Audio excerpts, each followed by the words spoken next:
היי, קוראים לי איריס.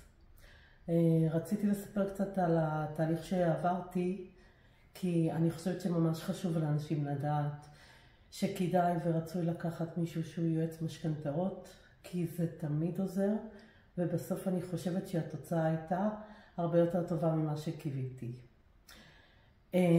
החלטתי לקחת את קובי, כי בעצם פעם קודמת שהייתה לי משכנתה, נכוויתי.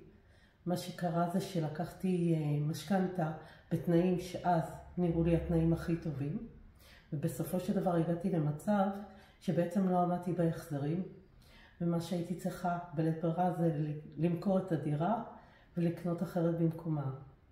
אז בזמנו שלקחתי את המשכנתה, לא לקחתי ייעוץ, לקחתי את המשכנתה על דעת עצמי, והפעם כשמכרתי והחלטתי לקנות דירה אחרת, החלטתי שאני לוקחת מישהו שיעזור לי לקחת את המשכנתה הכי טובה שאפשר.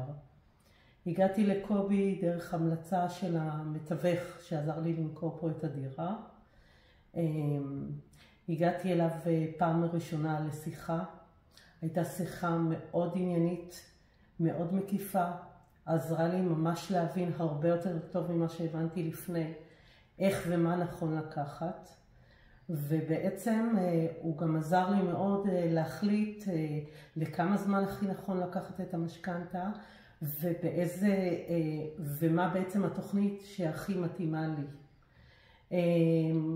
אחרי שהוא עשה לי את השיחה הזאת, ישבתי ועשיתי איזשהו חושבים עם עצמי, ובעקבות זאת חזרתי אליו ואמרתי לו מה הייתי רוצה, ובסוף הוא השיג לי תנאים עוד יותר טובים ממה שאני ביקשתי.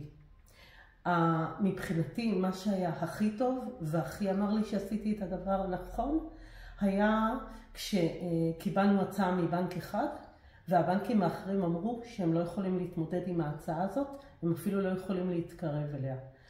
ואז אמרתי לעצמי, עשיתי את ההחלטה הכי נכונה, הנה קיבלתי את התוצאה הכי טובה שיכולתי לבקש לעצמי, ואני שמחה וממש מאושרת עם זה שהחלטתי לקחת בסופו של דבר את המשכנתה הזאת. וזהו. תודה.